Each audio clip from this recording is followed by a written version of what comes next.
Good morning students. स्वागत है आप सबका हमारे यूट्यूब चैनल पर जिसका नाम है सौरभ क्लासेस फॉर हिस्ट्री।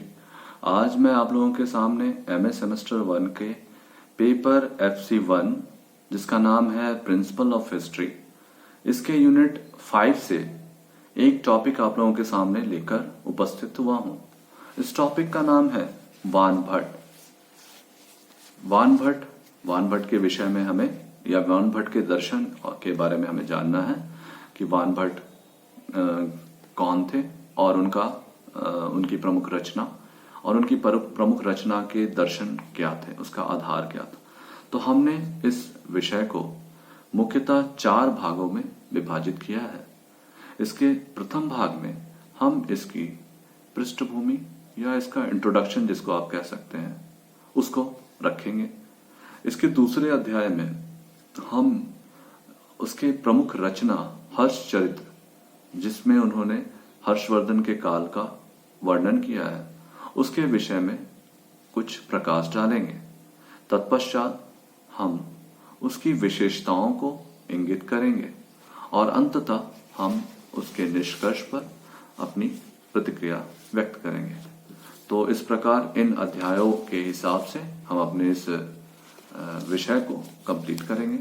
तो चलिए बिना किसी समय गवाए हम अपने विषय को प्रारंभ करते हैं।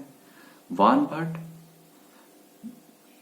प्राचीन भारतीय इतिहास में वानभट्ट का काफी सम्माननीय स्थान है।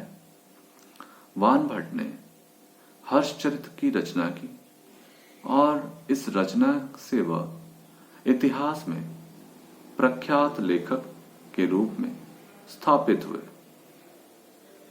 उन्होंने हर्षवर्धन के काल की घटनाओं का संकलन अपनी पुस्तक हर्षचरित्र में किया है। यद्यपि हर्षचरित्र की रचना का स्वरूप काव्यात्मक है, परंतु इससे हर्ष के काल की कई महत्वपूर्ण सामाजिक, आर्थिक, राजनीतिक एवं सांस्कृतिक दशा का ज्ञान हमें वानभट्ट के हर्षचरित्र से ज्ञात होता है। अब हम इसके दूसरे अध्याय अर्थात हर्षचरित्र के बारे में हम प्रकाश डालना चाहेंगे। अपने महाकाव्य हर्षचरित्र के लिए ख्यात महाकवि वान का आविर्भाव 7वीं सदी के आरंभ में हुआ था। वे भार्गव ब्राह्मण थे।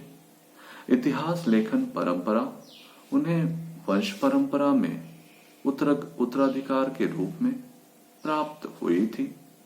वे पुष्यभूति वंश के शासक हर्षवर्धन के राजकीय कवि थे। वान ने हर्षचरित्र में सम्राट हर्ष के संपूर्ण जीवन वृत्त का वर्णन किया है। इसके बावजूद इस ग्रंथ में वानभट्ट ने तथ्य और कल्प का सुंदर समन्वय प्रस्तुत किया है। उनका मूल उद्देश्य अपने संरक्षक सम्राट के व्यक्तित्व का उजागर करना था और वे इसमें काफी हद तक सफल भी रहे। वानभट्ट की विशेष रुचि हर्षकालीन उन घटनाओं के यथारूप एवं क्रमबद्ध लेखन की नहीं थी। वान वस्तुतः अपने नायक हर्षवर्धन का एक विशिष्ट लक्ष्य स्वतंत्र राजवंश की स्थापना प्राप्ति के पहले से सुनिश्चित मानकर इस लक्ष्य की प्राप्ति तक सभी घटनाओं का होना सुनिश्चित मानते थे। वानभट्ट के अनुसार हर्ष के पूर्वज पुष्यभूति को स्वयं लक्ष्मी ने यह वरदान दिया था कि वह ऐसे राजकुल की स्थापना करेगा जिसमें हर्ष एक प्रतापी एवं स्वतंत्र सम्राट बनेगा और वह स्वयं उसकी परिचारिका बनेगी। वानभट्ट ने इसे स्पष्ट करते हुए बताया कि राजश्री के रूप में भाग्य की देवी लक्ष्मी अपने वचनानुसार हर्ष की बहन बनी और उसी की मदद से हर्ष को विशिष्ट लक्ष्य अर्थात राज सिंहासन की प्राप्ति हुई। इस लक्ष्य की प्राप्ति तक जो भी घटनाएं घटी वे वानभट्ट के अनुसार नियति द्वारा पूर्व में ही निर्धारित की जा चुकी थी। वान हर्षचरित्र में बताते हैं कि हर्ष की बहन राजश्री के पति गृहवर्मा का गौड़ शासक शशांक एवं मालवा शासक देवगुप्त द्वारा हत्या कर दी जाती है।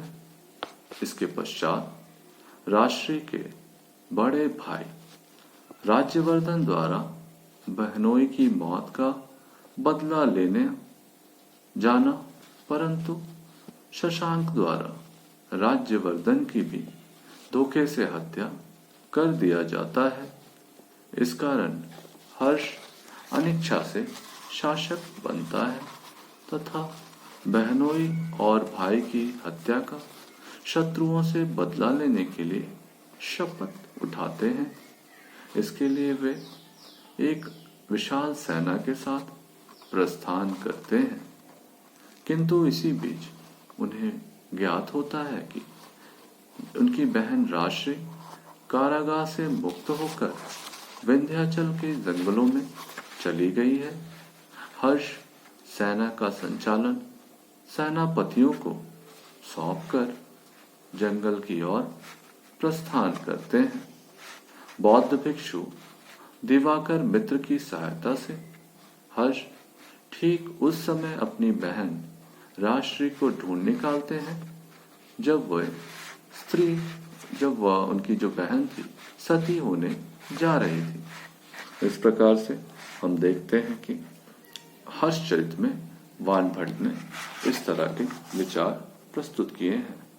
अब आगे उन्होंने बताया है कि इस प्रकार हर्षवर्धन का अपनी बहन राजश्री अथवा लक्ष्मी से मिलन होता है और यही वानभट्ट अपने हर्षचरित का विवरण समाप्त कर देते हैं। वानभट्ट जिनको वान भी कहते हैं, वान द्वारा निर्धारित अभिष्ट लक्ष्य को इस प्रकार हर्ष अपनी बहन के माध्यम से प्राप्त करते हैं। चीनी ग्रंथ फेंगची से ज्ञात होता है कि वास्तव में हर्ष अपनी बहन राजश्री के साथ ही कन्नौज पर शासन करते थे। हर्ष ने अपनी राजधानी कन्नौज हस्तांतरित कर दी थी ताकि वह प्रशासनिक कार्यों में राजश्री की मदद कर सके। वान ने कुछ युद्ध आदि के विवरण में कोई रुचि नहीं दिखाई तथा हर्ष द्वारा राजश्री के रूप में लक्ष्मी की प्राप्ति एवं उसके बाद उसके द्वारा अपने अभिष्ट लक्ष्य की प्राप्ति पर ही ध्यान केंद्रित किया। वान साथ ही यह स्पष्ट कर देते हैं कि उनका नायक उचित तरीकों से उत्तराधिकारी बना जो उनका मूल ध्येय था। इस प्रकार से हम वानभट्ट के हर्षचरित्र की विशेषताओं को, हर्षचरित्र का वर्णन देखते हैं और हर्षचरित्र को देखने के पश्चात अब हम उसकी विशेषताओं पर प्रकाश डालते हैं। ठीक है, तो चलिए अगले अध्याय में हम वानभट्ट के हर्षचरित्र की विशेषताओं को देखेंगे। वान की हर्षचरित्र की सबसे प्रमुख विशेषता यह है कि यह साहित्यिक दृष्टि से जितनी श्रेष्ठ है, ऐतिहासिक दृष्टि से उतनी ही प्रामाणिक भी है। वान वस्तुतः इतिहास लेखन की उस परंपरा के प्रतीक हैं जो राजनीतिक के साथ साथ तत्युगीन सांस्कृतिक परिवेश का भी प्रामाणिक विवरण प्रस्तुत करती है। साथ ही भौगोलिक विवरणों को भी उसने अपने लेखन में स्थान दिया है। वान हर्ष की विजय यात्रा के बारे में बताते हैं कि वह प्रतिदिन 8 कोस की दूरी तय करता था। वह हर्ष की सेनाभ्यास की प्रतिबद्धता के बारे में लिखते हैं कि दिन प्रतिदिन अस्त्र शस्त्रों के प्रयोग से उसके हाथ काले पड़ गए थे, मानो वे समस्त राज्यों के प्रताप की अग्नि को शांत करने के लिए मलिन पड़ गए हों। इस तरह के विचार वानभट्ट के द्वारा प्रदर्शित किए गए हैं। राजनीतिक स्थिति के बारे में हर्ष की सिंध विजय का उल्लेख करते हुए वानभट्ट ने लिखा है कि सिंधु राज को युद्ध क्षेत्र में मर्दिप्त करके उसकी राज लक्ष्मी को छीन लिया था। हर्षचरित में हर्ष को सकल उत्तरा पथनाथ भी कहा गया है, जो यह स्पष्ट करता है कि उन्होंने उत्तर भारत पर विजय प्राप्त की थी।